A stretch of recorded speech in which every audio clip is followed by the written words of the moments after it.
সুতাটার নিচ দিয়ে গেছে এবং পরেরটা সুতাটার উপর দিয়ে গেছে। কি এইভাবে প্রত্যেকটা লাইন করার সময় একটা সুতা উপর দিয়ে যাবে, একটা সুতা নিচ দিয়ে যাবে, এই জিনিসটা খেয়াল রাখলেই কিন্তু হয়। দেখেন আবার এই লাইনটার ক্ষেত্রে দেখেন প্রথম লাইনটা এই সুতাটার উপর দিয়ে ক্রস করছে, তারপরে মাঝেরটা লাইনটা নিচ দিয়ে ক্রস করেছে এবং একদম লাস্টেরটা আবার উপর দিয়ে ক্রস করেছে। এইভাবে এই প্যাটার্নটা ঘর করার সময় প্যাটার্নটা খেয়াল করলে আর সেলাইতে সুতা বোনার সময় আর কোনো প্রবলেম হবে না।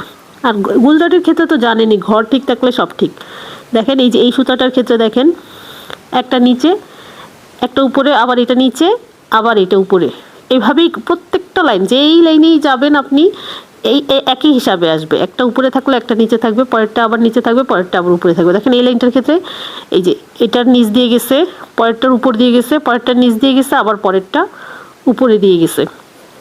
এভাবে করে ঘর করার সময় এই প্যাটার্নটা খেয়াল রাখতে হয় যে একটা লাইনকে যতটা সুতা ক্রস করবে, যতগুলা লাইন পরবর্তীতে ক্রস করবে, একটা উপরে থাকবে আবার একটা নিচে থাকবে।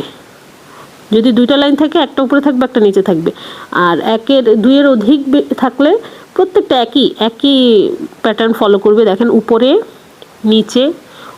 নিচে এইভাবে ফলো করবে।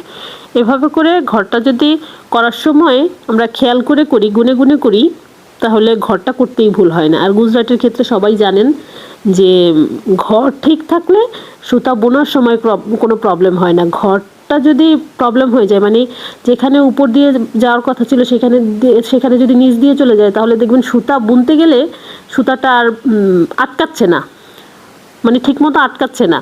সেই ক্ষেত্রে ভাঁজটাও, মানে পাটির মতো যে ভাঁজটা পড়ে ওইটাও পড়ে না। তো গুজরাটি সেলাইটা এই জন্যই হয় না। সেক্ষেত্রে ঘরটা করার ক্ষেত্রে কিন্তু একটু সতর্কতা অবলম্বন করলেই এনাফ। হ্যাঁ, এই যে দেখেন সেম সব জায়গায়, দেখেন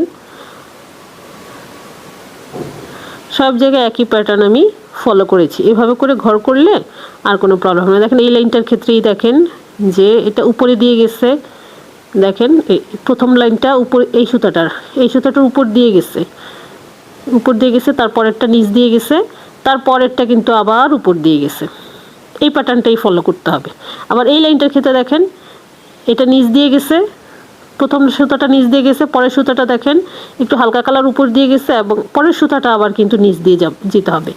পরের সুতাটা যদি আবার উপর দিয়ে চলে যায়, সেই ক্ষেত্রে কিন্তু সেলাইটা আর হবে না, এটা খেয়াল রাখতে হবে।